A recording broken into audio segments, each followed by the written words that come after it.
Homeopathy का जब course कर रहे थे तो सेकेंड ईयर थर्ड ईयर में जब पहली बार हमारे सीनियर बॉस लोगों ने कहा कि जाओ एक केस लेके आओ, पहला केस जब लिया तो हालत खराब हो गई। क्या पूछना है भूल जाता था।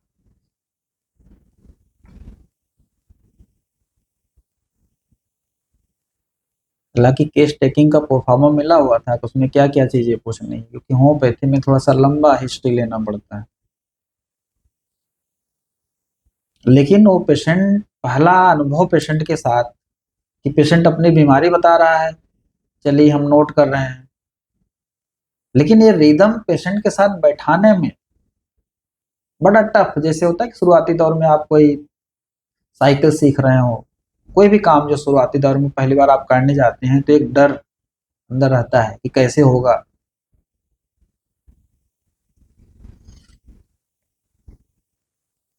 तो ये सिलसिला आगे बढ़ा, धीरे धीरे रिदम बनता गया।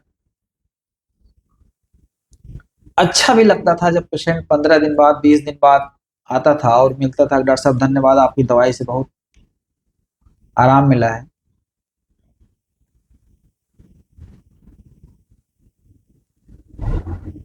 लेकिन सबसे बड़ी कठिनाई क्या होती थी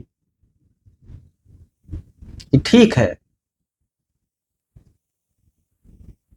एक कौतूहल मन में आता था, एक कॉन्फिडेंस भी आता था कि अरे मैंने उस पेशेंट को दवाई दी थी, उसका इतना इम्प्रूवमेंट हो गया है, इतना अच्छा हो गया या ठीक हो गया हो।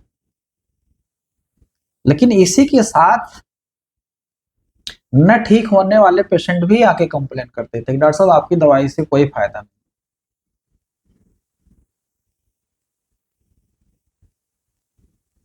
तो एक डर उस समय रहता था कि चलो, अब कुछ बच्चे भी साथ में रहते थे, सीनियर जूनियर,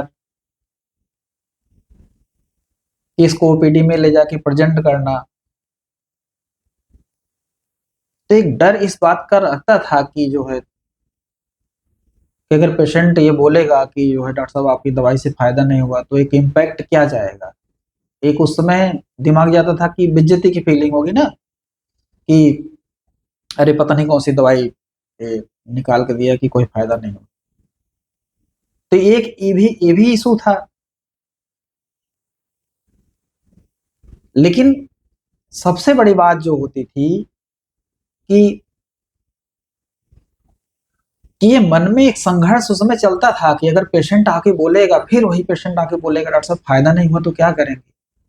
एक बार दवा चेंज किया, चलो हमसे अभी शुरुआती दौर में अभी इतना अनुभव नहीं, इतना एक्सपीरियंस नहीं है कि दवा गलत हो जा रही है। हालांकि कई बार दवा जब हम लोग निकालते थे तो सर से डिस्कशन होता था, तो सर दवाई चेंज भी कर देते थे, नहीं ये दवा कैसे तुम्हारी आ रही है, ये दवा नहीं होगी ऐसे, क्योंकि अनुभव उतना नहीं था। तो हम लोग स्वीकारते थे कि चलो सर आप प्रिस्क्राइब कर दीजिए, कोई बात नहीं। तो वो पेशेंट, अब वो दवाई दी गई, फिर भी पेशेंट अगली बार आके बोल रहा है कि डॉक्टर साहब फायदा नहीं हुआ।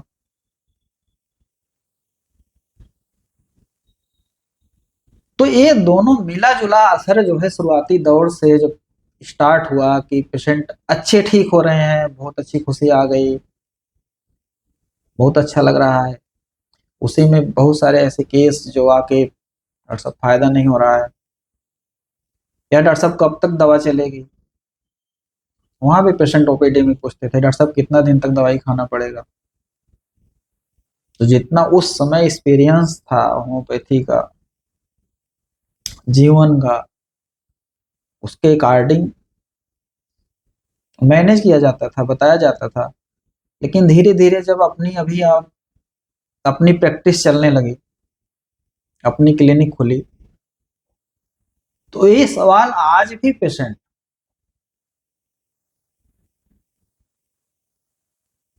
बहुत सारे केस सॉल्व हो जाते, बहुत अच्छे से केस सॉल्व हो जाते हैं।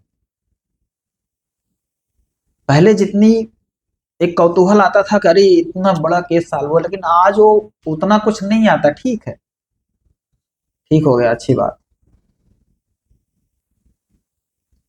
एक्चुअल में सबसे बड़ी खुशी उस दिन मुझे मिलती है, स्पेशली अपनी बताऊं तो जिस दिन पेशेंट बोल के जाता है कि डॉक्टर साहब धन्यवाद, बीमारी कहाँ से थी, आपने जो बताया ना मुझे समझ में आ गया, जल्दी ठीक हो जाऊंगा।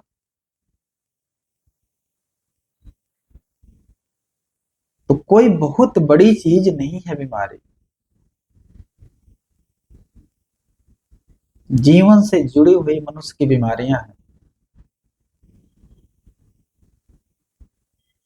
तो इतना जब पेशेंट कह देता है तो बड़ी खुशी होती, लेकिन ऐसा पेशेंट कहता नहीं।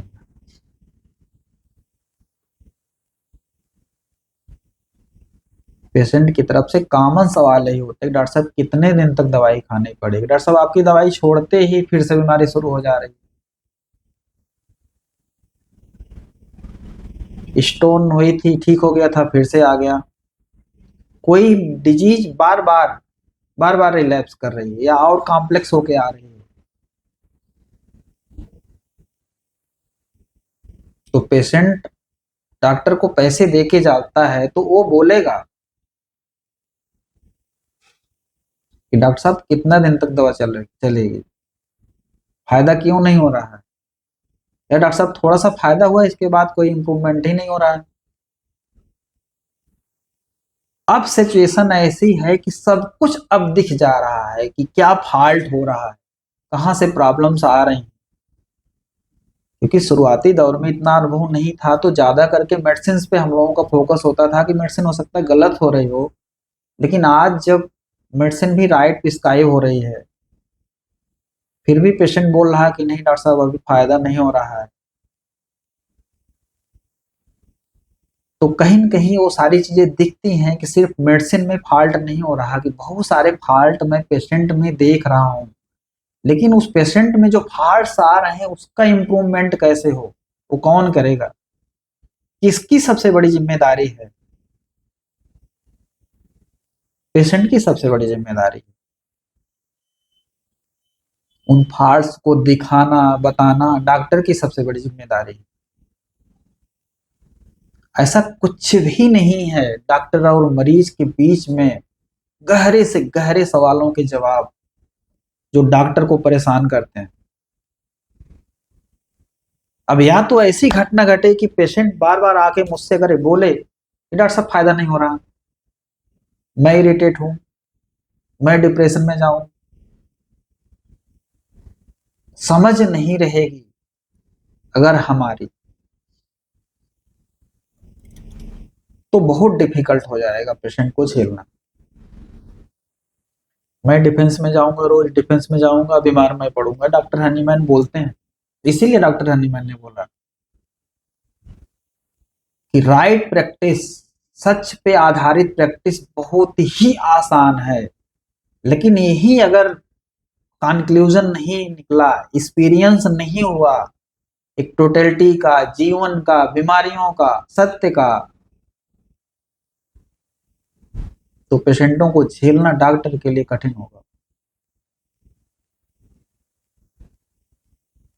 क्योंकि इतनी बैड एनर्जी से रोज आपको रूबरू होना है,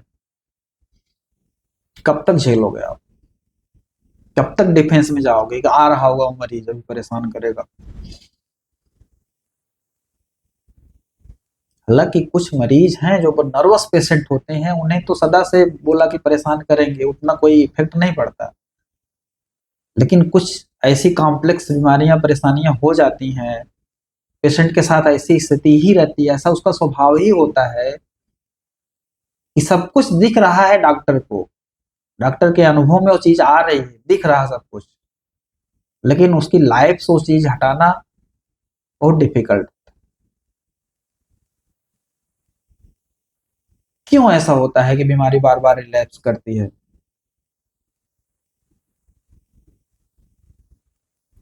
क्यों पेशेंट सवाल कर रहा है डॉक्टर साहब 1 साल हो गए, 2 साल हो गए, कब ठीक होगा, कब तक दवाई खानी पड़ेगी, डॉक्टर साहब दवाई खाते ही प्रॉब्लम फिर शुरू हो जाती है।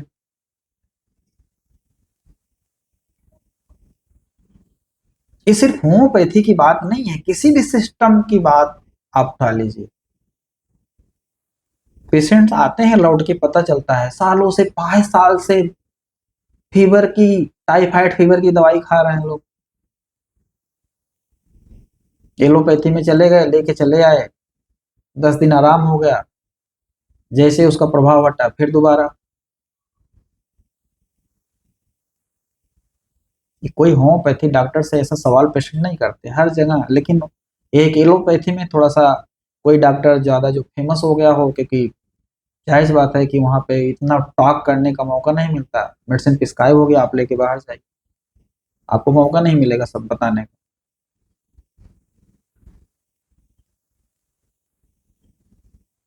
पेशेंट को एक कंप्लेन रहती है, डॉक्टर साहब ने सुना ही नहीं।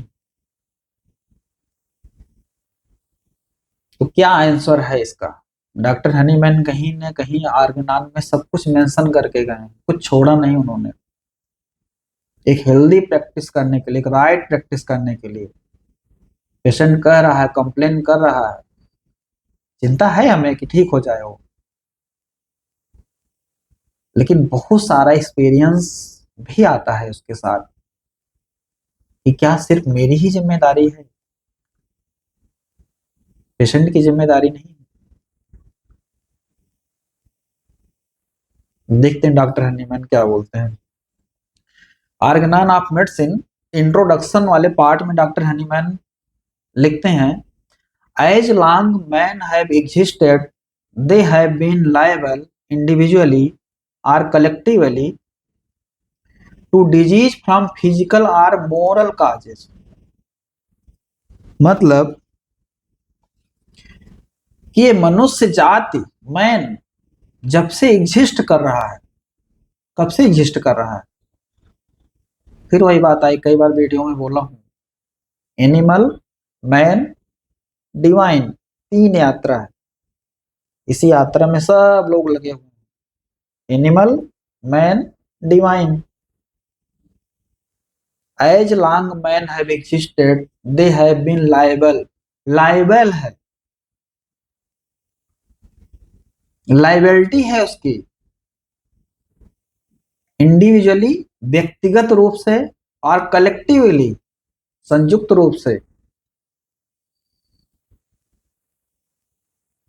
एपिडेमिक, पैंडेमिक में देखा होगा कि गांव गांव बीमार पड़ जाते थे, शहर शहर बीमार पड़ जाता था, पूरी दुनिया एक साथ बीमार पड़ जाती थी। अभी कोरोना में देखा होगा आप,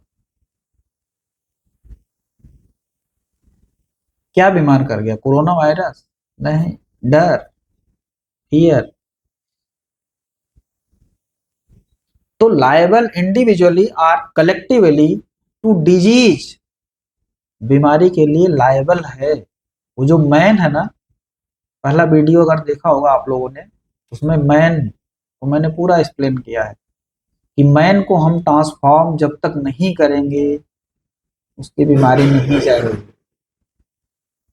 वो कंप्लेन करता रहेगा।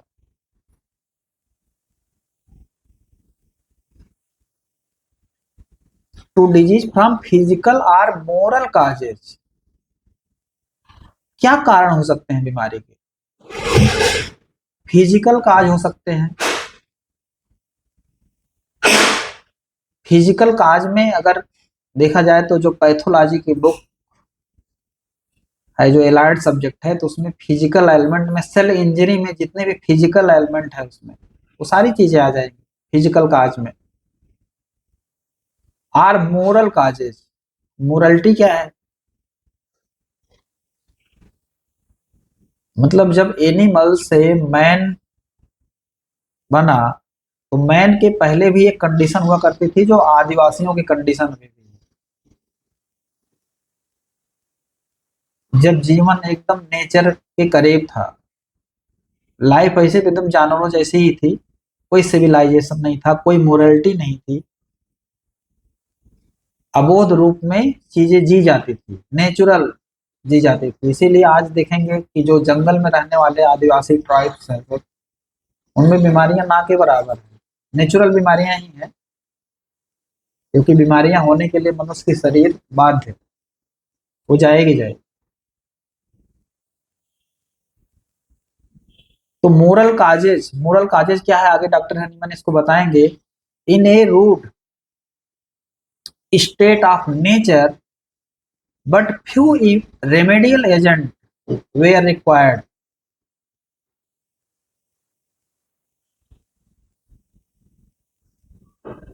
In a rude state of nature, but few remedial agents were required.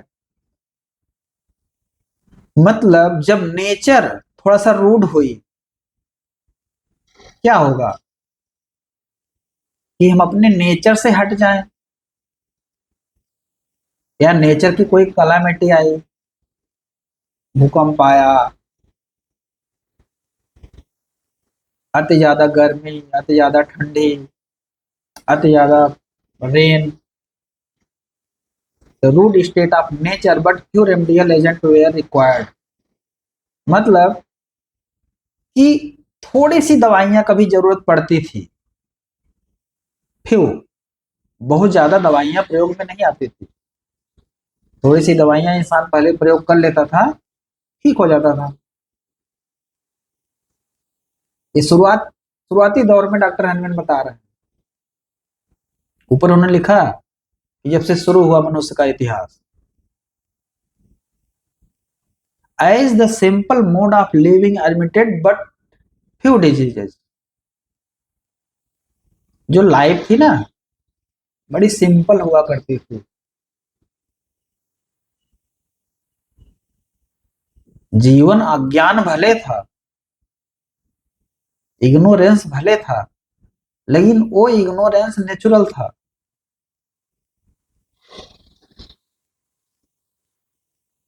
अज्ञानता थी, लेकिन अज्ञानता इनोसेंट थी। जैसे बच्चा होता है, बच्चा ज्ञानी है, बच्चा ज्ञानी नहीं है, लेकिन वो कुदरत के साथ है कुल मिलाकर। तो वहां बीमारियां नहीं थी, as the simple mode of living admitted आप बट फ्यू डिजीजेस, कुछ ही बीमारियां हुआ करती थी।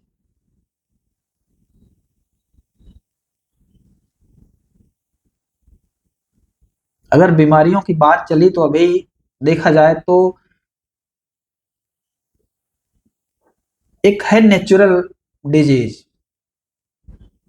नेचुरल डिजीज क्या है कि बॉडी है वो लायबल है डिजीज के लिए,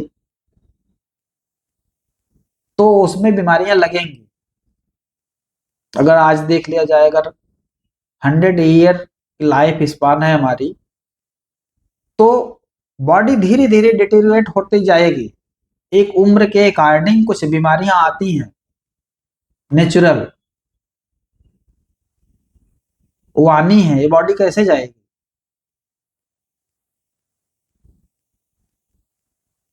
लिखा गया मेडिकल साइंस में, बचपन में एपोप्टोसिस जो होती है, सेल की डेथ, वो कम होती है। जैसे जैसे लाइफ आगे प्रोसीड होती है, एपोप्टोसिस बढ़ती चली जाती है, डेथ कोई एक दिन में नहीं आ जाती है।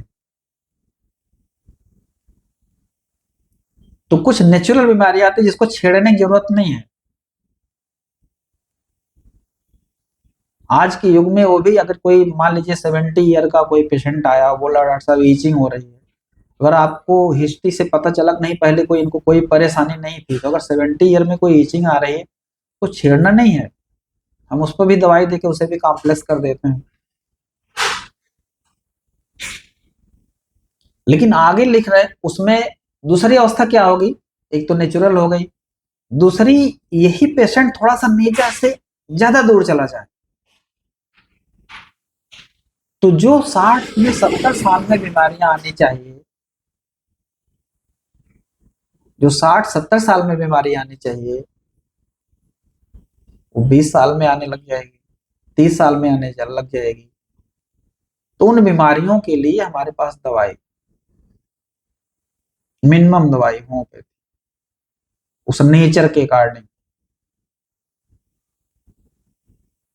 हर जो बीमारी उसे सफरिंग में लेके चली गई, जिस उम्र में जो बीमारी आनी चाहिए थी उसके पहले आने लग गई। अभी आज देखा जाए, चलो 30 साल, 35 साल, 40 साल, ठीक है, थोड़ा सा बीपी राइज कर गया, जीवन में, क्योंकि थोड़ा सा इस उम्र में जो है संघर्ष और जो है चीजों को बनाने में पेशेंट थोड़ा सा जो है लाइफ में रिस्क उतना नहीं भाग रहा है। अब यही बीपी हाई होना आप 20 ईयर में 15 ईयर में शुरू हो जाए तो प्रॉब्लम है। तो पहली अवस्था थी जो नेचुरल बीमारियां हैं जिसको छेड़ने की भी जरूरत नहीं है, एज के अकॉर्डिंग सही चल रही है। दूसरी ऐसी प्रॉब्लम्स हैं, बीमारियां हैं जो एज से कम में आ गई, या बहुत ऐसी कंडीशन कभी बन जाती है कि पेशेंट की जो प्रेगनेंसी हिस्ट्री रहती है, माँ की बहुत बुरी स्थिति रहती है, बच्चा बहुत ही अननेचुरल फॉर्म में आता है। वो भी नेचर की ही बीमारियां हैं, लेकिन वहां मामले ज्यादा कॉम्प्लेक्स हो जाते हैं। ऑटिज्म, डाउन सिंड्रोम, तमाम ऐसी जेनेटिकल बीमारियां, थैलेसीमिया, वहां और डिफिकल्ट मामला हो जाएगा डील करना, ठीक करना। ऐसी जितनी भी कॉम्प्लेक्स बीमारियां हैं जो एलोपैथी धीरे धीरे अपने अनुभवों से सब लिख दिया कि ये इनक्यूरेबल है, जीवन भर दवाई खानी पड़ेगी। थायराइड आ गया, बीपी है, डायबिटीज है, एक मुहर लग गई कि जिंदगी भर खाते रहो। लेकिन होम्योपैथी इन सब बीमारियों में भी सब कुछ देख के आपको बताइए ठीक हो सकता मामला। कोई भी बीमारी ऐसी नहीं दुनिया में, शास्त्र बोलता है कि अहंकारी बीमारी सब ठीक हो सकता है। पेशेंट को नेचर पे लाओ तो आप, पेशेंट में दिख जाना चाहिए हाँ ये कहाँ से बीमार पड़ा, सब कुछ दिखता है। तीसरी अवस्था जो सबसे कॉम्प्लेक्स अवस्था है,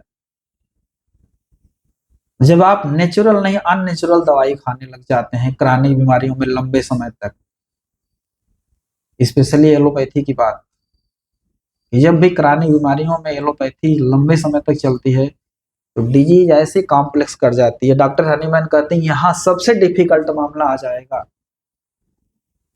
लिखा उन्होंने एफोरिज्म में, इनक्योरेबल हो जाता है पेशेंट, ठीक ही नहीं कर सकते हो आप उसे।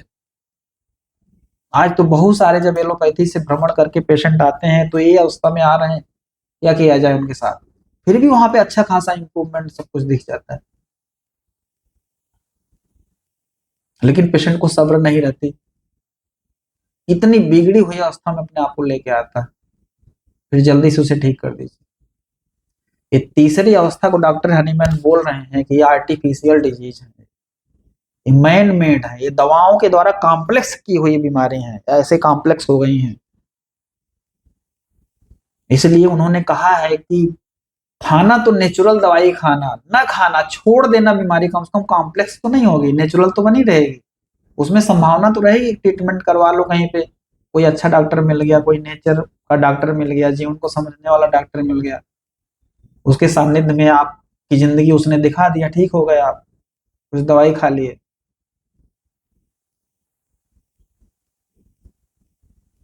लेकिन आगे देखिए वही बात डॉक्टर हनीमैन कह रहे हैं, with the civilisation of mankind in the state on the contrary the occasion of disease and necessity for the medical aid increases in equal proportion। जैसे जैसे सिविलाइजेशन हुआ, हम सिविलाइज हो गए, मोरल हो गए, मोरलिटी आ गई, कंडीशनिंग आ गई, बाहर एजुकेशन बढ़ती चली गई, बाहर से इंसान सिविलाइज होता चला गया, उसकी बीमारियां बढ़ती चली गई उसी प्रोपोर्शन में, दवाएं भी बढ़ती चली गई। क्यों लाओ उससे कोई बात बोलनी पड़ी कि जब तक दुनिया में दवाई रहेगी तब तक बीमारी रहेगी, जिस दिन दवा नहीं रहेगी उस दिन बीमारी भी नहीं रहेगी। मतलब जितनी ज्यादा दवाई उतनी ज्यादा बीमारी। ये डॉक्टर हनीमैन का जन्म ऐसे नहीं हो गया। जब जब इस पूरी पृथ्वी के ऊपर बहुत मास में लगता है कि नेचर के अगेंस्ट कुछ चीजें हो रही हैं और लाइफ कॉम्प्लेक्स हो रही है, बीमारियां कॉम्प्लेक्स हो रही हैं, तो कुदरत कहीं न कहीं किसी मनुष्य में वो शक्ति डाल देता है कि जाओ अब तुम्हारी जरूरत है पृथ्वी पे। डॉक्टर हनीमैन का जन्म ऐसे ही नहीं हुआ।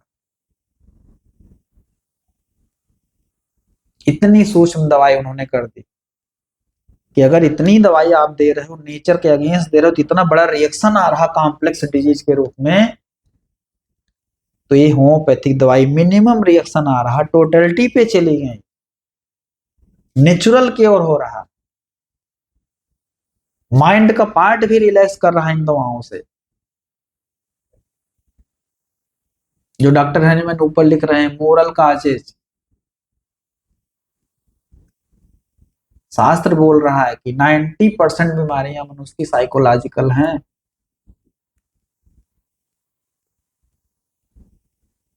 लेकिन हम फिर भी उसी फिजिकल पे सिर्फ थोड़ा सा देख के दवाई दिए जा रहे हैं, मामला कॉम्प्लेक्स होता चला जा रहा है, चला जा रहा है। तो आगे डॉक्टर हनीमैन लिखते हैं, necessity for the medical aided increases in equal proportion but ever since, अब तक कब से, सून आफ्टर हिप्पोक्रेट्स, यूनान के जो हिप्पोक्रेट्स है father of medicine, therefore for 2500 years, इतना लंबा इतिहास है, मतलब 2500 सालों से बीमारियां लगातार अब एकदम से कॉम्प्लेक्स की तरफ होती चली गई with civilisation.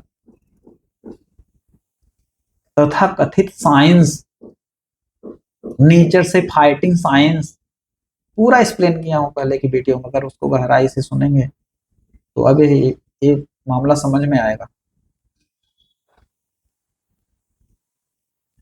means have occupied themselves with the treatment of the ever increasing multiplicity of disease, कि जैसे जैसे बीमारियां कॉम्प्लेक्स होती गई और दवा और दवा और ट्रीटमेंट, who led astray, एस्टे का मतलब होता है कि आदमी गुमराह हो गया साइंस के नाम पे, ठीक है, वैज्ञानिकता के नाम पे। स्पेशली पेन किलर आए तो इंसान को एक सबसे बड़ा भ्रम हो गया कि वहां तो जाओ तुरंत आराम मिल जाता है।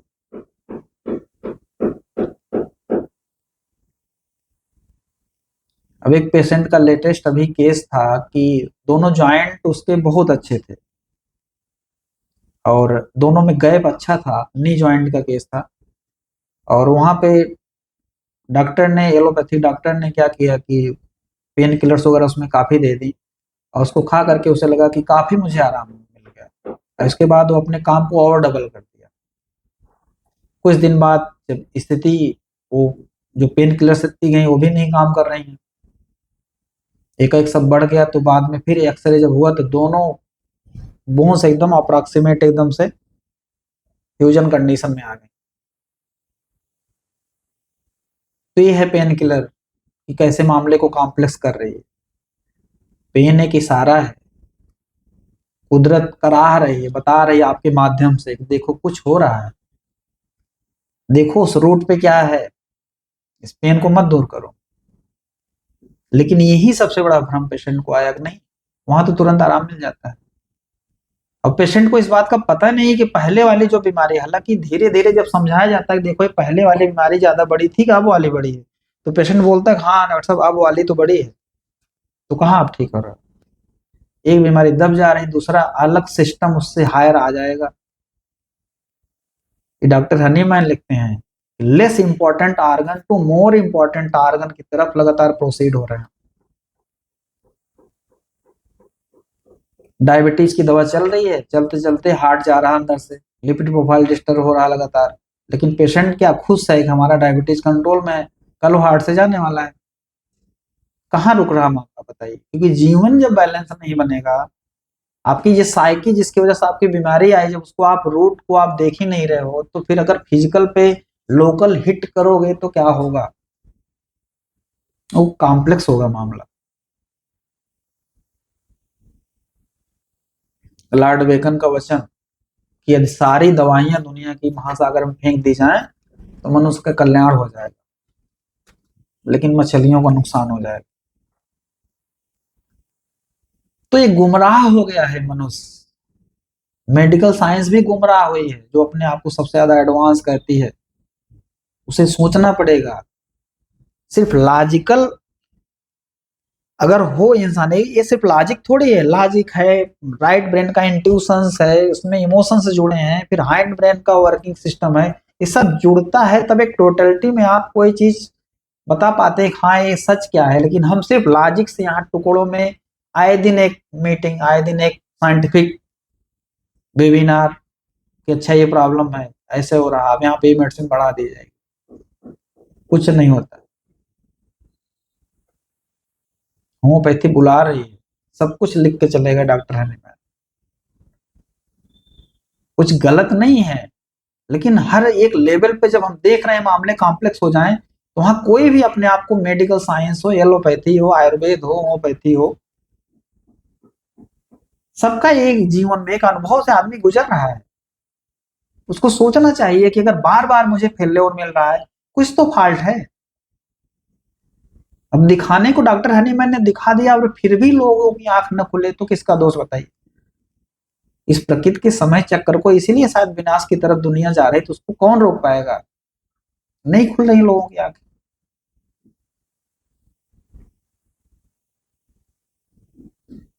बाय देयर वैनिटी, ईगो है। ईगो कभी भी नहीं सोचता हम गलत कर रहे हैं। उसकी खासियत ये है कि वो जिस जुनून, जिस जोश में होता है अपने आप को शो करने के लिए दुनिया में, देखो हम कितने महान हो गए हैं, उसमें उसको पता नहीं होता है कि वो कर क्या रहा अपने साथ या देश और दुनिया के साथ। ईगो है, डॉक्टर हनीमैन के वचन है। सॉर्ट कैसे ढूंढेगा बताइए ईगो में हो।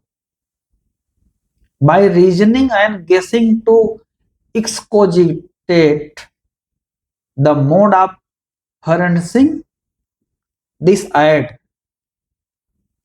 कि जो ऐड हो रही दवाएं उसको बड़े लॉजिक से, बड़े तर्क में, बड़े ईगो में, सब खोखले दावों की तरफ,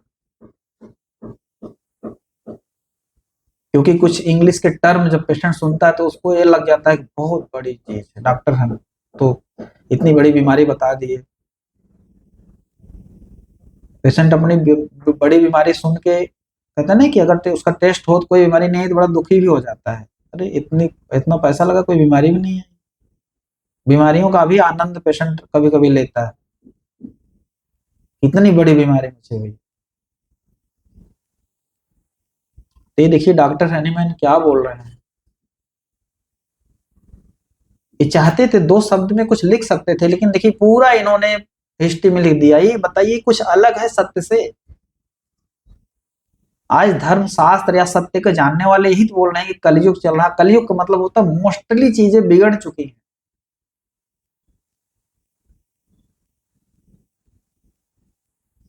बहुत कुछ प्रकृति कुछ विनाश कर दे, कुछ मास में विनाश हो जाए तो चीजें हो सकता है आगे सुधरे। इस युग में क्या बोला जाए।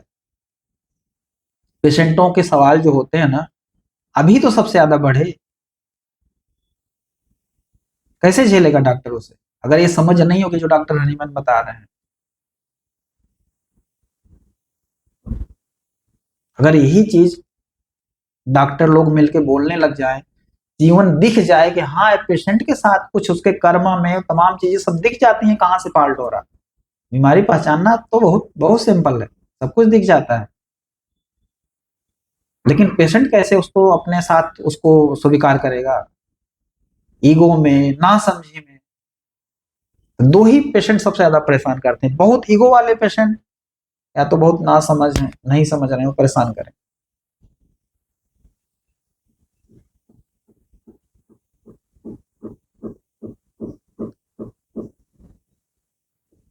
अब ये चीज देखिए, अगर देखा जाए तो शास्त्रों में भी देखा। अब आगे चल के मैं इसमें ओशो के कुछ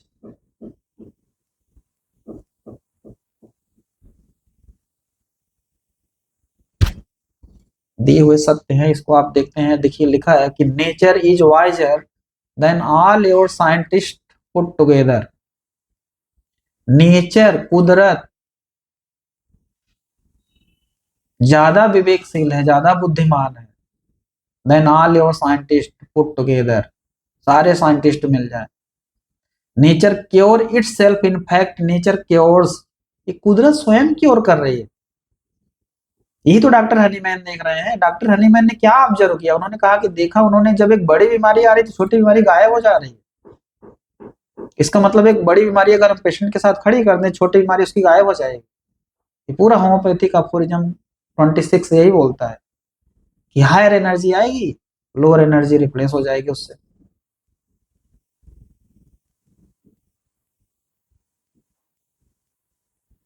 हालांकि एक अलग विषय है, आगे चल के अलग विषय का मतलब होता है कि प्राइमरी और सेकेंडरी एक्शन में मेडिसिन को जब कभी लिया जाएगा तो पूरा डिटेल में बताया जाएगा, माइंड बॉडी स्पिरिचुअलिटी सबसे जोड़ के, तो वहां पे समझ में आएगा ये नेचर क्योर कर रही है। A healthy person is bound to be fall ill sometimes. A healthy person जो स्वस्थ मनुष्य है वो बाउंड है, वही जो डॉक्टर हनीमैन कर रहे हैं, to fall ill sometimes, but you have different conception. लेकिन हम कॉन्सेप्ट क्या लगा देते हैं, क्या कॉन्सेप्ट लगा देते हैं, you think a healthy person should never be ill. एक स्वस्थ व्यक्ति कभी बीमारी नहीं होता है, असंभव है कोई बीमारी में, सब बीमार होंगे, बिना बीमारी के कोई नहीं इस दुनिया में। That is absolutely foolish. एक मूर्खता पूर्ण है अगर कोई ऐसा बोलता है कि हेल्थ का मतलब उसमें बीमारी नहीं है। अभी बताया कि नेचुरल डिजीज होती हैं जो एक एज के अकॉर्डिंग चलती हैं, एज के पहले चलती हैं, तीसरी अवस्था में मैंने बताया कि जब अननेचुरल दवा खा के ये लोग बीमारियों को एकदम कॉम्प्लेक्स कर लेते हैं। Absolutely foolish. It is not possible only a dead person is never ill. केवल जो डेड पर्सन है वही बीमार नहीं पड़ता, बाकी हेल्दी पर्सन बीमार पड़ते हैं। तो science trying to remove illness completely, विज्ञान न तथा कथित जो साइंस आज की, हालांकि क्वांटम फिजिक्स आ गई उसी स्थान पे, सब जोड़ रही, पुरानी साइंस को धता बता रही, सब बेकार था, देखिए चीजें ऐसी हैं। मेडिकल साइंस को सुनना चाहिए क्वांटम फिजिक्स को, आज जो अपने आप को बोलते हैं ना कि हम मॉडर्न मेडिसिन है, उसी के नाम पे दुनिया में त्राहिमाम मचा हुआ है। Science trying to remove illness completely but illness increases by multiply. वहां देखिए डॉक्टर हनीमैन क्या बोल रहे हैं, यहाँ देखिए ओशो क्या बोल रहे हैं। ओशो क्या, कोई भी सच्चा इंसान होगा, एक गांव में कोई एक बुजुर्ग होगा, उससे आप थोड़ा सा अनुभवी हो, आप उससे मिल लीजिए, बता देगा। यहाँ ये हालत नहीं थी कभी। मैंने भी अपना बड़ा परिवार देखा है, कोई बहुत ज्यादा बीमारियां कुछ नहीं हुआ करती।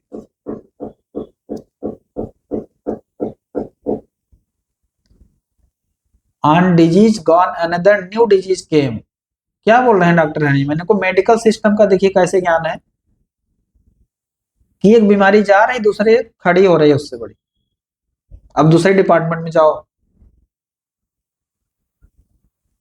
फिजिकल से एक ईचिंग से मामला शुरू हुआ है, डीप डीप डीप, अब कार्डियोलॉजी में जाओ, ठीक है, जनरल मेडिसिन में जाओ और कॉम्प्लेक्स हुआ, ऑर्थोपेडिक यहाँ जाओ और कॉम्प्लेक्स हुआ, सबसे कॉम्प्लेक्स हो गया, जाओ ब्रेन में ट्यूमर आ गया, न्यूरो में जाओ, वो सबसे बड़ा डॉक्टर। क्यों? Law of reverse effect. जीवन टोटल है, अधूरा पकड़ेंगे तो खतरनाक स्थिति में जल्दी जल्दी चले जाएंगे।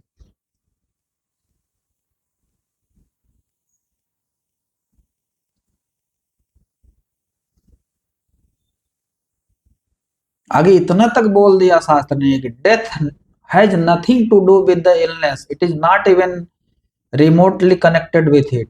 डेथ का संबंध बीमारियों से नहीं है, बस पूरा जीवन हमारा उस मौत से बचने के प्रयास में जा रहा है, तो हम बीमारियों को भी उससे जोड़ लेते हैं। जुखाम से, ये जुखाम था सिंपल कोरोना, इससे हमने सोचा मौत हो गई तो उससे भी मौत हो गई। बड़ी बीमारी, पेशेंट कितनी बड़ी बड़ी कॉम्प्लेक्स बीमारी लेके साल भर 2 साल 4 साल टहल रहा, कोई मौत नहीं हो रही। कैंसर पर मुहर लग गई, कैंसर हो जाएगा तो मरना ही मरना है, कोई प्रॉब्लम नहीं है। कैंसर से मौत गहरे में जुड़ गई है, नहीं बच रहा कोई। एक दिन बीमारियों से मौत का कनेक्शन हटा देंगे ना तो कोई बीमारी नहीं मारती है। मौत है जब आनी है तो आएगी, सब उसका बहुत बड़ा एस्पेक्ट है। बीमारियां आपके गलत जीवन का परिणाम है।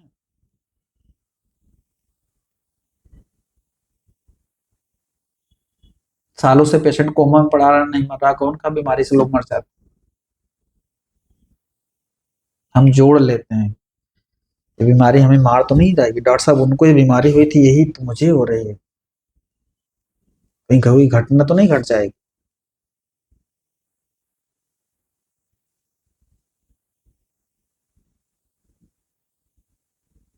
कहीं भी उठा के देख लीजिए, कोई भी सच्चा व्यक्ति होगा दुनिया में बताएगा, सब कुछ मामला कॉम्प्लेक्स होता चला जा रहा, लेकिन इतना डिटेल में पेशेंट को जब कभी बताओ, इतना टाइम कहाँ मिलता है।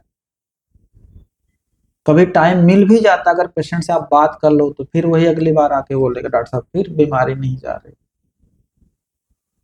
डिफिकल्ट है इस युग में प्रैक्टिस करना, लेकिन सत्य के साथ आज भी डिफिकल्ट नहीं है।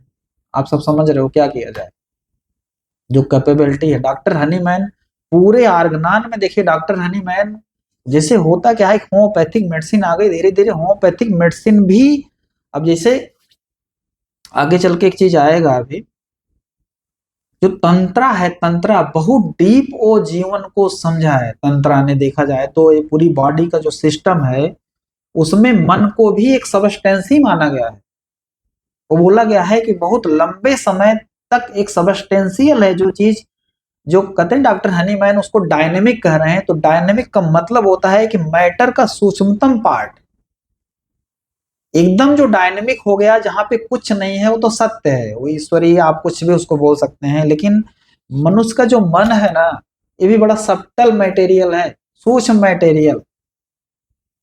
तभी तो आप एक सूक्ष्म मेडिसिन, नैनो मेडिसिन भी तो एक मटेरियल का सूक्ष्मतम पार्ट है, उसके ऊपर फिर जो है स्पिरिचुअल एनर्जी, अर्थात बोल सकते हैं जो सबसे सूक्ष्म मैटर है, नैनो पार्टिकल, मटेरियल और इमैटेरियल के बीच का कनेक्टिंग लिंक है। जैसे माइंड स्पिरिचुअलिटी और मटेरियल का कनेक्टिंग लिंक है, ऐसे मेडिसिन होम्योपैथिक तो भी मैटर का सूक्ष्मतम पार्ट है ना।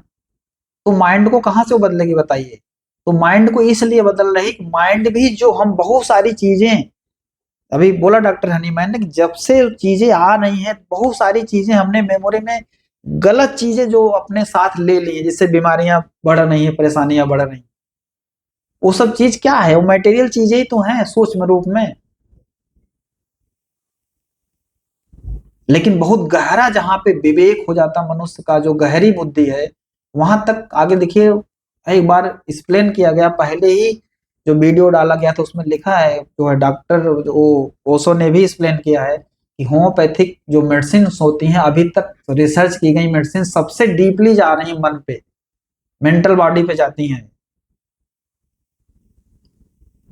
5 सूक्ष्म शरीरें, एक सबसे बाहर जो अन्नमय कोश दिखता है, दूसरा वाइटल बॉडी प्राणमय कोश, तीसरा मनोमय कोश, तो मनोमय कोश तक होम्योपैथिक मेडिसिन जा रही है। तो मनोमय कोश तक जितनी भी चीजें माइंड में, मेमोरी, आपकी समझ जो बाहरी है, वो सारी चीजें वहां तक का सारा कवर होम्योपैथिक मेडिसिन करती है, सिर्फ फिजिकल पे नहीं, अन्नमय कोश तक।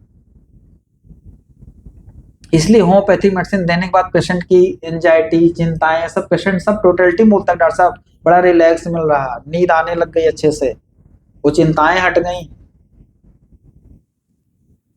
फिर उससे गहरा कुछ जाएगा नहीं, उसके बाद सब इमैटेरियल है, उसके बाद कुछ जाता नहीं, उसके बाद समझ ही जा सकती है। ये जो केस टेकिंग ली जाती है ना, केस टेकिंग, जब पेशेंट की बीमारियों के बारे में, उसके जीवन के बारे में डॉक्टर देखता है तो उसका जीवन पूरा वो देख रहा है, ये मेडिसिन के ऊपर का पार्ट है। डॉक्टर हनीमैन क्यों कहते हैं कि हाँ क्योर वही हो जाता है जहां पे आप अच्छा केस लेते हो।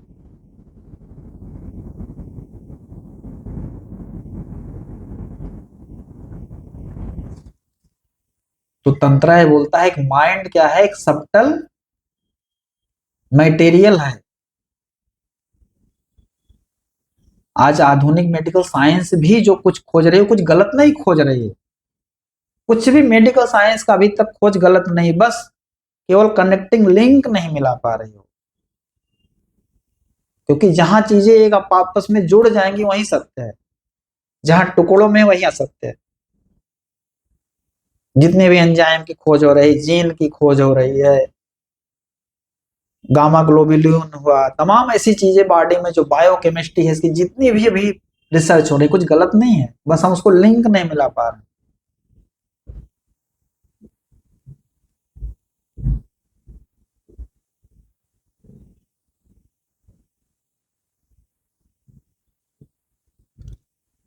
तो होम्योपैथिक मेडिसिन का वार इतना गहरा है।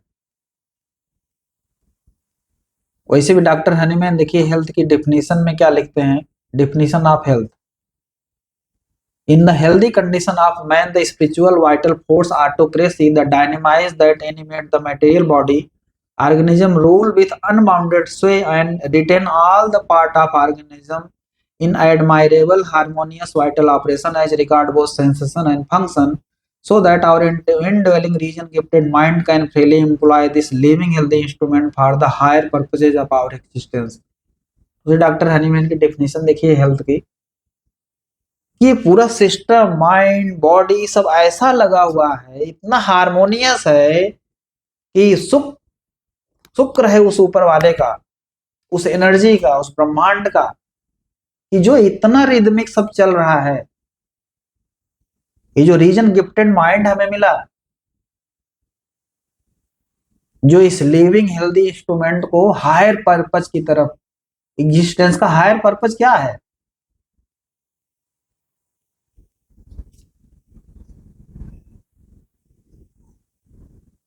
इस जीवन को जानना,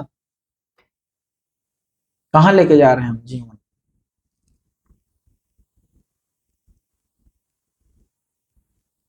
इसमें शांति सुकून का आना, ताकि ये जीवन खुद एक उदाहरण बन सके कि मैंने जिया है, फिर उस जीवन का समाज के लिए, परिवार के लिए, दुनिया के लिए उपयोग होना। यही है सच्चाई, यही सत्य है। सत्य कुछ ऐसा नहीं है कि आप कहीं बैठ करके बस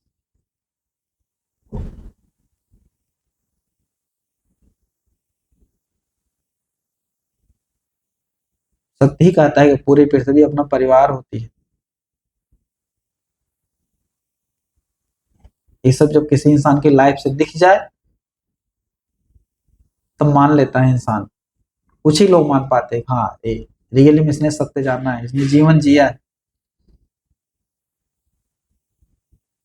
तो हायर एग्जिस्टेंस यही है, जब अपने उस जीवन के असली पर्पज पे आप चलने लगते हैं, वही हेल्दी कंडीशन है।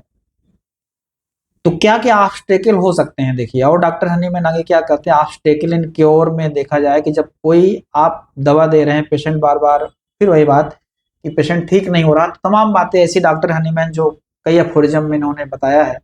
अफोरिज्म नंबर 3 में लिखते हैं, अफोरिज्म 3 में डॉक्टर हनीमैन कहते हैं कि एक डॉक्टर को कितना ज्ञान होना चाहिए, किस किस चीज का ज्ञान होना चाहिए।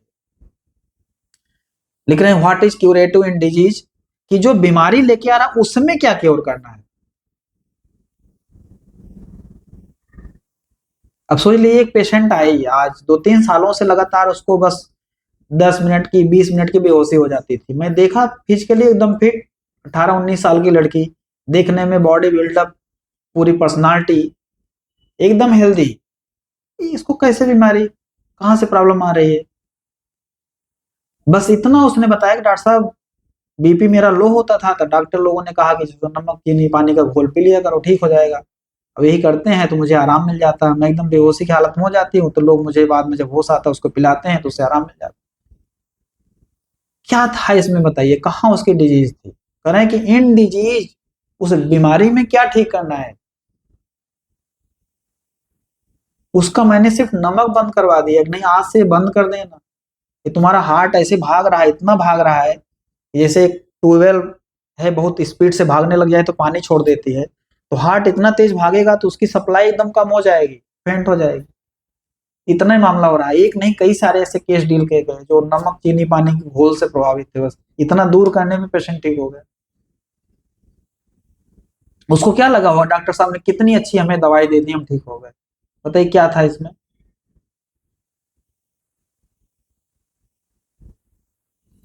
तो जितना नॉलेज होना चाहिए डॉक्टर को in every individual case of disease, knowledge of disease indication, एक what is curative in medicine, कि जो आप चलो आपने पेशेंट को देख लिया, डिजीज का इवेल्युएशन आपने कर लिया, what is curative in medicine, medicine में क्या क्यूरेटिव, जो हम मेडिसिन देने जा रहे हैं क्या उसकी मारक क्षमता वहां तक है जो पेशेंट की प्रॉब्लम्स हैं, तो मेडिसिन का ज्ञान आपको होना चाहिए। हाउ टू अडॉप्ट प्रिंसिपल, इसके बाद अगर मेडिसिन भी आप जान गए, बीमारी जान गए, तो प्रिंसिपल क्या है, किस प्रिंसिपल पर आप देने जा रहे हो मेडिसिन, नेचर है, कुदरत है, प्रिंसिपल पे चल रहे उसको आपको जानना पड़ेगा। अंधाधुंध कुछ भी नहीं चलेगा। फिर आगे mode of action of remedy, जो रेमडी दे रहे हैं आप उस रेमडी का, हालांकि पालिकिस्ट रेमडी का पूरी बॉडी पे वो एक्शन होता है, लेकिन उनका भी कुछ कहीं पे ज्यादा एक्शन होता है, उसको भी आपको कंसीडर करना है। Mode of action of remedy, proper potency, power कितनी हमें देनी है, क्या पेशेंट की सिचुएशन है, कब रिपीट करना है, इतना सारा ज्ञान पेशेंट एक डॉक्टर को होना चाहिए। आगे फाइनल में लिखते हैं कि if finally he knows the obstacle to recovery in each case, इतना सब कुछ करने के बावजूद, सब कुछ आपने कर लिया, फिर भी आपको उसमें ऑब्स्टेकल देखना है, कोई ऐसा ऑब्स्टेकल तो नहीं है जो इसके साथ है कि कल हम अच्छी दवाई दे फिर भी ठीक ना हो पाए। If finally he knows the obstacle to recovery in each case and is aware how to remove them, और उसे अवेयर करना है, जानना है, उसे बता देना है कि ये प्रॉब्लम तुम्हारे साथ मुझे ये दिख रहा, अगर ये चीज हट जाएगा तो जल्दी ठीक हो जाओगे आप। Aware how to remove them so that restoration may be permanent, आगे फिर भी में लगा दे रहे हैं। इतनी बड़ी बात है कि शब्द चुन चुन के रखे गए हैं, फिर भी हम दावा नहीं कर रहे हैं कि आपको ठीक भी कर देंगे। इतना तक पॉसिबल है कि हो सकता है जितनी अभी तक होम्योपैथिक दवाई खोजी गई हैं उसमें जो हमने पेशेंट देखे, वो पेशेंट कुछ ऐसा पेशेंट है जिसकी अभी शायद वो ओरिजिनल कॉन्स्टिट्यूशन ही नहीं निकाली गई। बहुत कुछ चीजें हैं अभी प्रकृति में जो जाननी है। सो दैट रजिस्ट्रेशन में भी परमानेंट, ये पेशेंट जानेगा इतनी गहराई को कि डॉक्टर साहब तब तो हमें एकदम पूरा दवाई दे दी, अब हम हमारा अल्कोहल भी चलता रहेगा, थोड़ी सी सुपारी हम नहीं हटा सकते, लेकिन डॉक्टर साहब हमें ठीक करेंगे। हम अपनी जिंदगी में फंसे हैं, फंसे रहेंगे, हम ऐसे चलेंगे, लेकिन डॉक्टर साहब हमें ठीक कर देंगे। कुछ दिन थोड़ा सा फायदा दवाई दिखा देगी, फिर आप वहीं आके खड़े हो जाएंगे। कोई खेल नहीं है, जिंदगी ऐसे नहीं मिली हुई है कि सारा नॉलेज होने के बावजूद अच्छी मेडिसिन प्रिस्क्राइब करने, अच्छा रेपिटेशन आपने किया, लेकिन ऑब्स्टेकल की रिकवरी भी आपको देखनी, उससे अवेयर करना है, कैसे उसे रिमूव होगा आप उसे बताओगे, डॉक्टर बताएगा। अफोरिज्म नंबर 4 में डॉक्टर हनीमैन कहते हैं कि अगर आपको किसी पेशेंट के साथ कोई, अगर आपने देख लिया कुछ गलत उसके साथ, तो अवेयर कर दो कि ऐसा मत करना, गलत हो जाएगा कल। तो सो दैट रिस्टोरेशन में भी परमानेंट, फिर नहीं आएगी बीमारी। क्यों आएगी? अफोरिज्म नंबर 208 में डॉक्टर हनीमैन लिखते हैं the age of the patient, patient की एज क्या है, his mode of living and diet, his occupation, his domestic position, his social relation, कि पेशेंट की एज क्या है, कैसे रह रहा है, उसकी डाइट क्या है, क्या काम करता है, उसकी घर में पोजीशन कैसी है, समाज में उसके रिश्ते कैसे हैं, so fourth must next be taken into consideration. ये सारी चीजें आपको जाननी है, कहीं किसी बहुत गलत व्यक्ति के साथ इन्वॉल्व तो नहीं है, ये सारी चीजें बताएंगी कि पेशेंट के साथ क्या हो रहा है, क्यों उसे बीमारी, क्यों परेशानी है। इन ऑर्डर टू असर्टेन, ये निश्चित करने के लिए, whether these things have tended to increase his malady, ये जो स्थितियां हैं उसके साथ जो है, ये उसकी बीमारी को, उसकी परेशानी को बढ़ा रही हैं, or in how far they may favour or hinder the treatment, जो आप ट्रीटमेंट दे रहे हो पेशेंट को बार बार, कि ऐसी सिचुएशन तो नहीं हो पेशेंट के साथ बनी है इस लेवल तक कि बार बार उसे जो है उस ट्रीटमेंट को हिंडर्स कर रही है, बार बार आप दवाई दे रहे हो, सिचुएशन ऐसी बनी हुई है। फॉर एग्जाम्पल मान लीजिए कोई लेडीज है, उसका तलाक हो गया, अब वो अपने ससुराल से आ गई अपने मायके में, बहुत कठिन होगा उसके लिए, टफ होगा, सिचुएशंस हैं। पेशेंट है बहुत ज्यादा, उसने एक ललक आ गई कि जल्दी जल्दी हम भी अमीर हो जाएं, तमाम ऐसी उसने जगह जमीन है, लोन, तमाम चीजों में फंस गया अभी। ये सब सारी सिचुएशन डॉक्टर हनीमैन ऊपर चर्चा कर रहे हैं। हालांकि डॉक्टर हनीमैन के जमाने तक इतना चीजें नहीं थी, लेकिन आज तो इंसान कहीं न कहीं इतने ऑब्स्टेकल उसके साथ लगे हुए हैं कि पूछिए मत। हर जगह कहीं न कहीं इंसान फंसा हुआ है।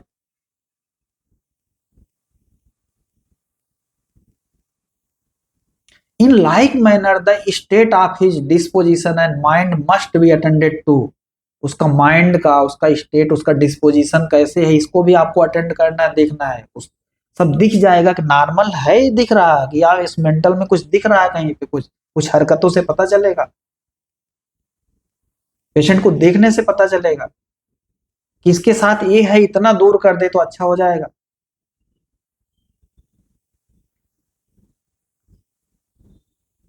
must be attended to learn whether that present any obstacle to the treatment are required to be directed, encouraged or modified। कि ये सब चीजें ट्रीटमेंट में बाधा पैदा कर रही हैं, क्या रिक्वायर है आगे, रिक्वायर्ड टू बी डायरेक्टेड, जो आए दिन पेशेंट के साथ करता हूं जब केस फंसता है, या तो छोड़ दूं चला जाएगा। Required to be directed, encourage और मॉडिफाइड, उसे साहस देना है, ये जरूरत है कि इतना बदल लो, वरना कोई दुनिया में दवाई ऐसी नहीं बनी है कि जो आपको अच्छा कर दे। तो डॉक्टर हनीमैन की खूबी थी, इन्होंने एक दवाई से, ये दवाई जब जाती है तो उसके साथ जब केस टेकिंग का पार्ट लगता है, जिंदगी देखने की कला अगर डॉक्टर के पास है, तो वही दवाई लगता है कि दवाई सब कुछ कर रही है। पेशेंट की धारणा धीरे धीरे अब क्या हो गई, दवाई ही सब कुछ है, बस दवाई ले लो, बस ठीक हो जाओ। डॉक्टर हनीमैन के लैंग्वेज है ये सब, वरना इतना लिख के चले जाते कि अच्छा, सिर्फ एक मैटेरिया मेडिका डॉक्टर हनीमैन लिख देते कि अच्छा है, पेशेंट आएगा, ऐसे सिम्टम आएगा, दवाई दे देना, ठीक हो जाएगा, बस। ये सब लिखने की कोई जरूरत नहीं।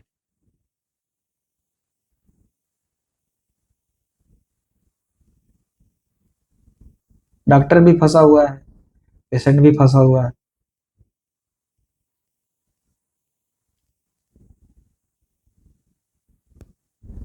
इसीलिए पूरी आर्गनान का अगर कंक्लूजन आप निकालेंगे, तो पहले डॉक्टर हनीमैन जनरल डायरेक्शन दिए हैं हर बीमारी के लिए, फिर थोड़ा सा सिंपल जो बीमारियां थी उनके लिए उन्होंने बोला है कि क्या करना है, कैसे सिम्टम्स मिलाने हैं।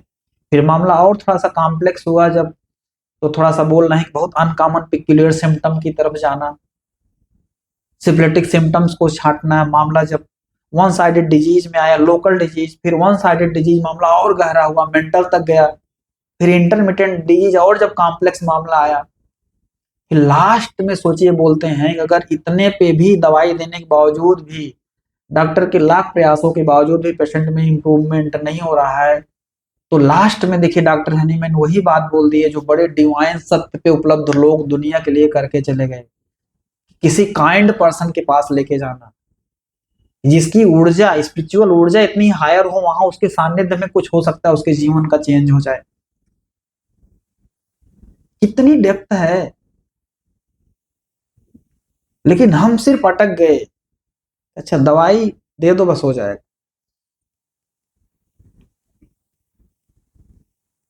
स्पष्ट लिखा है डॉक्टर हनीमैन ने। Aphorism number 255। डॉक्टर हनीमैन को तो जो मेडिसिन बना रहे हैं उनकी कंपनी पे भी भरोसा नहीं था, यहीं से सारे बायोकेमिक निकल रही है, सारे मिक्सिंग सब मिल रही है, वहीं से आपकी डायनेमिक भी निकल रही है, क्या किस ऊर्जा से निकल रही है। ये तो दवाएं और डिवाइन हो जाती है जिस डॉक्टर के हाथ से दी जाती है।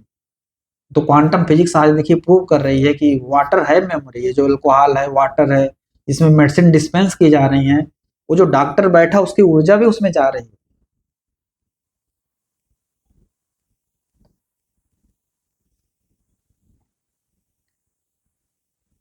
If now the improvement delayed too long in making its appearance, अगर इम्प्रूवमेंट बहुत डिले हो रहा, बहुत लंबा समय लग रहा उसको ठीक होने में, this depends either on some error of conduct on the part of the patient, या वो तो पेशेंट के साथ कुछ गड़बड़ हो रही है, वही बातें ऊपर जो लिखी गई। Or on other interfering circumstances, कुछ ऐसी परिस्थितियां जरूर होंगी जहां पे वो पेशेंट ठीक नहीं हो पा रहा है। हर जगह डॉक्टर हनीमैन देखिए लिखे हैं। फिर aphorism 260, hence the careful investigation into such obstacle to the cure is so much the more necessity in the case of the patient suffering by chronic disease।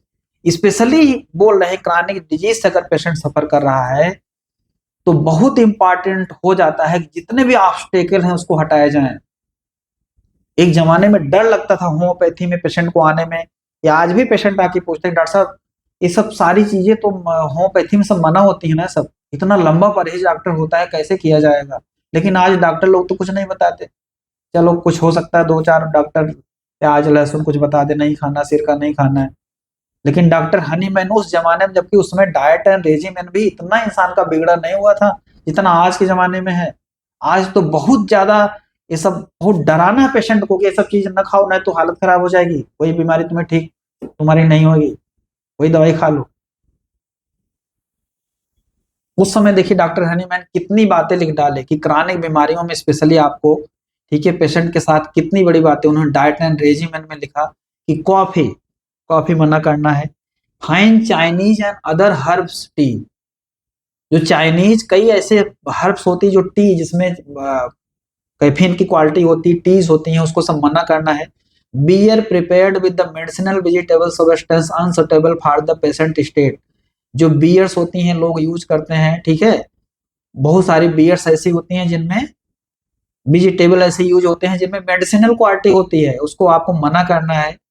So called fine liquid made with the medicinal spices, कोई spice कई सारी spices होती हैं जो liquid में मिलाई जाती हैं, जैसे थाइम्स हुई, रोजमेरी हुई, बे लीफ हुई, टर्मरिक हुई, ये सब चीजें आपको पेशेंट को मना करना। All kind of punches spices, chocolate हुआ, स्पाइसेस हुआ, ठीक है, जो पंच के रूप में उसके नाम से भी, इसका नाम अगर गूगल पे सर्च करें तो उसमें कुछ ऐसे लिख के आ रहा है। तो स्पेशली जो चॉकलेट वगैरह होते हैं कुछ इसमें जो ऊपर से आपको उसमें तमाम ऐसे मेडिसिनल इंग्रेडिएंट होते हैं जो उसमें मिले होते हैं, शायद उसी का नाम है। तो ये सब चीजें आपको पेशेंट को मना करनी है। ऑर्डरस वाटर, ऐसा कोई वाटर है जो ऑर्डरस है, कोई इसमें ऑर्डर आ रहा है। And perfume of many kinds, बहुत सारे ऐसे परफ्यूम्स हैं उसको आपको मना करने हैं। Strong scented flower in the apartment, अगर जिस अपार्टमेंट में रह रहा है कोई स्ट्रॉन्ग सेंटेड फ्लावर है उसको भी आपको वहां से जो है हटवाना है। टूथ पाउडर्स नहीं यूज करने हैं। एसेंस एंड परफ्यूम्स वगैरह भी बहुत ज्यादा यूज नहीं करने हैं। सैचेट्स, मतलब ऐसे सैचेट जो जो प्लास्टिक लिक्विड जो भर भर के इस समय आज के जमाने में जैसे मिल रहे हैं कि लिक्विड उसमें भरा है, वो खाने पीने की चीजें जो मिल रही हैं प्लास्टिक में, सब चीजें मना करनी है। Compounded drugs are not FDA, मतलब जो गवर्नमेंट के द्वारा या जो भी ऐसी ड्रग्स हैं जिनमें कहते हैं ड्रग एडमिनिस्ट्रेशन ने अप्रूव नहीं किया है, तमाम चीजें ऐसे लोग लोकली कई बार जो है बाहर से देते हैं, तो सब ड्रग्स को जो है नहीं लेना है। Highly spices dishes and sauces, बहुत स्पाइसी डिशेज और सॉस मना करना है। लेकिन आज के जमाने में कितने, एक जमाने में जब मैं इलाहाबाद पढ़ने गया था शुरुआती दौर में, तो सोचिए गोल्डी मसाला जो ठंडा मसाला आता था सब्जी बनाने के लिए वही ज्यादा करके यूज होता, लेकिन अब वो सब ठंडे मसाले के जमाना चला गया। इतना हार्ड मसाला है, कहाँ जाएगा। ये सब डॉक्टर हनीमैन देखिए मना कर रहे हैं। Dishes and sauces, spices, cake and ices, cake नहीं खाने है, spice ice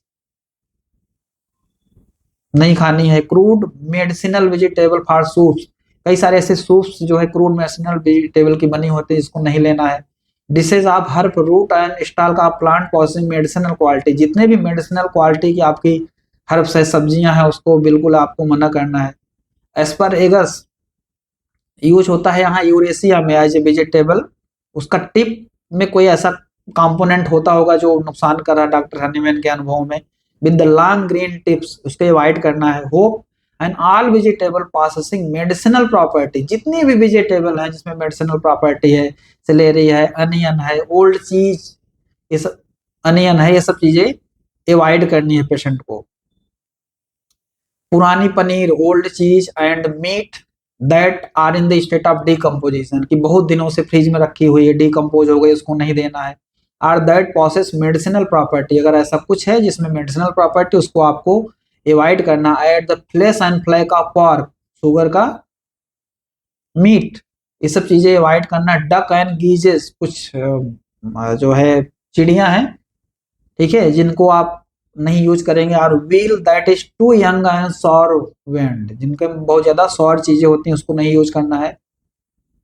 out just at certainty to be kept from the patient as they should avoid all excess in food, बहुत ज्यादा भोजन। अब कई सारे पेशेंट आते हैं, डॉक्टर साहब नहीं भोजन तो बस मना करिए, इतना भोजन तो हमारा डॉक्टर साहब चलेगा, इससे कम नहीं। मुझे पता है कि पेशेंट भोजन से ही परेशान हो रहा है, इतना सारा चर्बी सब लदी पड़ी है, लेकिन नहीं, भोजन नहीं कम करना। डॉक्टर हनीमैन कहते हैं कि एक्सेस ऑफ फूड, बहुत ज्यादा अगर खाना हो रहा है तो उसको मना करना है। And uses of sugar and salt, बहुत ज्यादा शुगर साल्ट, अभी साल्ट की एक कहानी मैंने बताई, बहुत ज्यादा शुगर का यूज, या तो ज्यादा बस मिठाई खाए जा रहे हैं।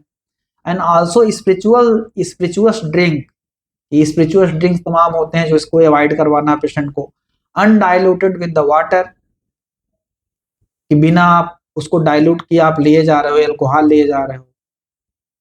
हीटेड रूम, बहुत ज्यादा रूम में हीट हो उसको अवॉइड करना है। कई एक जो है हाइपरथर्मिया का केस था, इसमें मुझे याद आया। वूलन क्लॉथ, बहुत वूलन क्लॉथ हो डायरेक्ट स्किन के टच में, उसको अवॉइड करना है। Sedentary life in close apartment, कहीं पे है बंदा जो अपनी अकेली जिंदगी जी रहा है, उससे अवॉइड कराना है, उससे लोगों को रूबरू करवाना है, इसको अकेले नहीं रहने देना है। Sedentary life in the close apartment for frequent indulgence in mayor passing exercise, कि बहुत थोड़ी सी एक्सरसाइज, मतलब इसमें एक्सरसाइज जो है पेशेंट को करवानी है, सच एज राइडिंग, ड्राइविंग या स्विमिंग, थोड़ा सा कर लिया, थोड़ा सा नहीं, अगर उसको है। देखिए prolong Suckling, taking a long sister, बहुत लंबे समय तक हीट में रहने को जो है सिस्टा बोलते हैं। कोई चीज ऐसी सकलिंग कंडीशन बन रही है, कुछ ऐसा लगातार, जैसे बच्चे हैं ना, एक लगा रबड़ रबड़ का वो दूध दे दी है माँ, बस वो पिए पड़ा है उसमें, ठीक है। तो सारी चीजें डॉक्टर हनीमैन कहते हैं अवॉइड करना है। Hot sun expose in the water open, in a recommend posture in the bed, वही बोल रहे हैं, सिस्टा को ही बोलते हैं कि बहुत एक ऐसे पोस्चर में आप लगातार हीट को ले रहे हो तो भी नुकसान करती है, सब अवॉइड करना है। Sitting up long at night, uncleanliness, unnatural debauchery man, कि बहुत लंबे समय तक कोई रात में बैठ के काम कर रहा है, वो भी एक ऑब्स्टेकल बनेगा क्योर के लिए। अनक्लीनीनेस, आज के जमाने में कितनी ऐसी ड्यूटी रात में हो रही है, सोचिए पेशेंट के साथ चीजें लगी रहती हैं, वो भी केस देखते हैं प्रोलॉन्ग होते हैं, बने रहती हैं प्रॉब्लम्स, पेशेंट बोलता है। अनक्लीननेस, अननेचुरल डिबाचरीनेस, मतलब बहुत ज्यादा एक्सेसिव सेक्स में अगर पेशेंट इन्वॉल्व है तो उसको आपको मना करना है। Enervation by the reading of sin book, कोई गलत जो है सेक्सुअल बुक अगर वो पढ़ रहा हो तो उसको आपको अवॉइड करवाना है, समझाना है। रीडिंग व्हाइल लाइंग डाउन, लेट करके हमेशा पढ़ाई कर रहा हो बंदा तो उसको आपको रोकना है। अननिज्म आर इम्परफेक्ट और सप्रेस्ड इंटरकोर्स, कि ओनानिज्म मतलब कोई ऐसी कंडीशन बन गई जहां वो अपने आप को जो है कहते हैं ना एक ब्रह्मचर्य साध रहा है, वो चीज उसको नुकसान कर रहा है, उसको भी आपको अवॉइड करवाना है। Imperfect or the suppress intercourse in order to prevent conception, अच्छा, कि मतलब जैसे हस्बैंड वाइफ है उनमें अब वो डर है उनको कहीं बच्चा फिर से कॉन्सेप्ट न कर जाए, फिर से बच्चा न आ जाए, तो टोटल एक कहते हैं ना कि वो क्लाइमेक्स पे जाकर के इजैकुलेशन बाहर कर देना, तो यहाँ भी एक नेचुरल जो है सप्रेशन होता है सेक्स का, इसको जो है आपको अवॉइड करवाना है। Intercourse in order to prevent conception. Subject of anger, कोई एंगर का सब्जेक्ट हो, सोचिए डॉक्टर है मैंने सोच सब लिख रहे हैं कि बहुत ज्यादा एंगर है तो आपको बोल देना है कि तुम्हारा गुस्सा तुमको बीमार कर रहा है, ठीक है, आपको ये बोलना है एंगर। ग्रीफ, बहुत दुख चल रहा है पेशेंट में, दुख ही दुख, वो सब दिख जाएगा। माताएं आती एकदम दुख लेके बैठी हैं, देख के पता जाता है थोड़ा सा मुस्कुराओ, तो आपको ये सब चीजें बोलनी है। वेक्सेशंस, लगातार झेल रहा है इंसान कोई चीज। As a passion for play, over exertion of mind, कि लगातार कोई ऐसा पैशन आ गया जीवन में कि अच्छा कुछ अब बन के दिखा देना है, लगातार माइंड को एग्जॉस्ट किए जा रहा है, चाहे पढ़ के चाहे काम करके आप माइंड और बॉडी, स्पेशली आफ्टर मील, खाना खाने के बाद भी लगातार रातों रात बैठ के पढ़ाई कर रहा है या रातों रात बैठ के खाने के बाद काम कर रहा है। Dwelling in the marshy districts, कि बहुत मार्सी प्लेस है जहां पे वो रह रहा है। डैम प्रोम, ठीक है। पेनोरियस मीन्स पुअर लिविंग, कि बहुत पुअर कंडीशन हो, बहुत गरीब हो भी बीमारी का कारण बनता है। पुअर क्यों है उसको भी आपको समझाना है कि आपकी पुअरनेस कैसे दूर होगी। All things, all these things must be as far as possible avoid or remove in order that cure may not be obstructed or remain rendered impossible। ये सब चीजें हटाना होगा, वरना फिर इम्पॉसिबिलिटी आप देखोगे पेशेंट ठीक नहीं हो रहा है। सोचिए कितनी सारी बातें हैं, सोचिए कितना हम करते हैं पेशेंट के साथ। स्ट्रिक्टली बोल दो आप जाओ, ठीक नहीं होगे अगर आप हेल्दी प्रैक्टिस चाहते हो।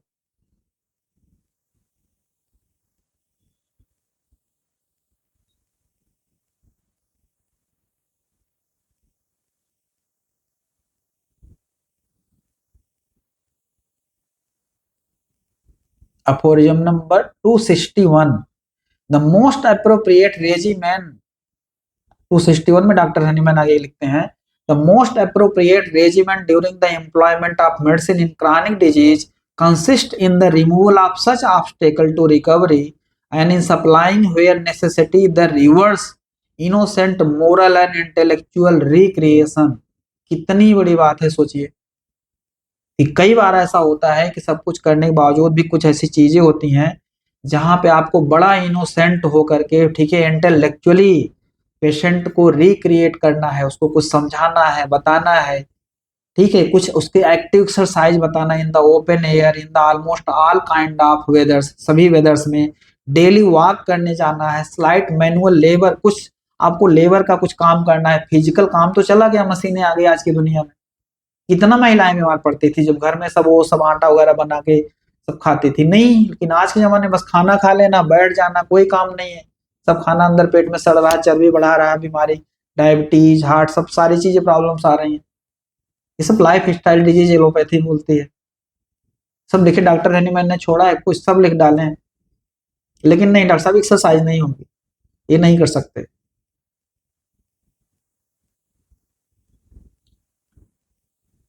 Kind of weathers, daily walk, light manual labour, suitable nutritious unmedicinal food and drink, कि उसको कुछ बताना है कि जब जब ट्रीटमेंट आपको चले, कुछ फलों के जूस हैं, ड्राई फ्रूट्स हैं, उसकी लाइफ में आप इंक्लूड करवाइए। देखिए कैसे पेशेंट ठीक हो जाता है। तंत्र की बात मैंने कर ही दी कि सेक्रेट ऑफ तंत्र teaching reveals that mind is nothing but minute substance.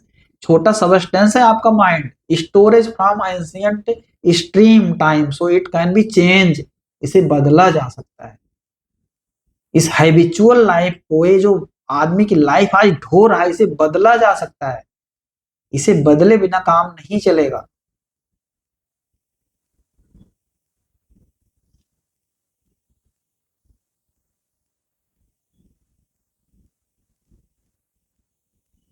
Aphorism number 14 में डॉक्टर हनीमैन क्या कहते हैं, there is in the interior of the man nothing morbid that is curable and no visible morbid alteration that is curable which does not make itself known to the accurately observing physician by means of morbid sign and symptoms।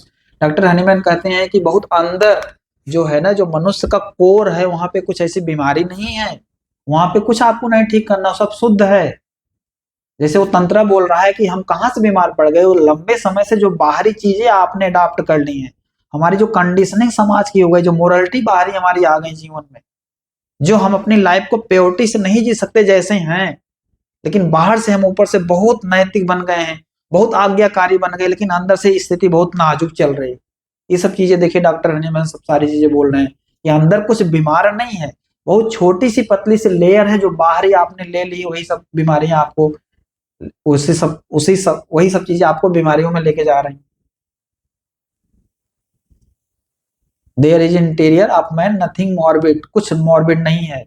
ये तो आगे शुक्रिया अदा कर रहे हैं उस God का, ठीक है, थैंक्स टू अलमाइटी गॉड, कि जो सिम्टम्स दे रहे हैं उस सिम्टम्स से पूरी पर्सनालिटी जो झलक रही है, वो सिम्टम्स अगर नहीं होते, इस कुदरत का सोचिए कि प्रकृति के आप खिलाफ गए तो प्रकृति में जो बीमारी आपको आ भी रही है वो आपका डिफेंस है।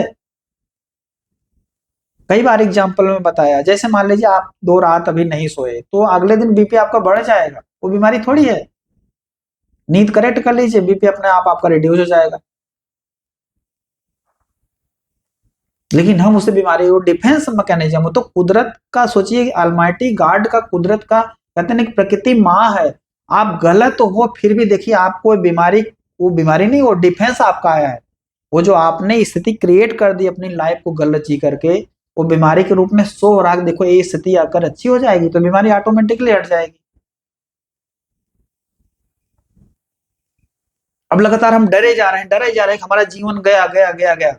अब लंग्स की कोशिकाएं क्या करेंगी, वो डिवाइड कर जाएंगी कि और ऑक्सीजन पकड़ करके इसको जिंदा रखो, इतना ही डरा हुआ है। लेकिन एक डायग्नोसिस मॉडर्न साइंस आगे बना देगा, अच्छा ठीक है, सिटी स्कैन गाइडेड एफएनएसी करवाइए, अच्छा सेल्फ चेंज हो गई है, कैंसर है। जहां आपने सुन लिया कैंसर है तो फिर मरना है उसको, फिर कोई दवाई नहीं बचाए। तो क्या है, डरे आप यहाँ पे कि मेरी लाइफ जाने वाली है, फेफड़ा आपका जीवन देने की कोशिश कर रहा और सेल बढ़ा करके एल्वुलाई में कि और ऑक्सीजन पकड़ करके इसको जिंदा कर सके। कहाँ बीमारी है।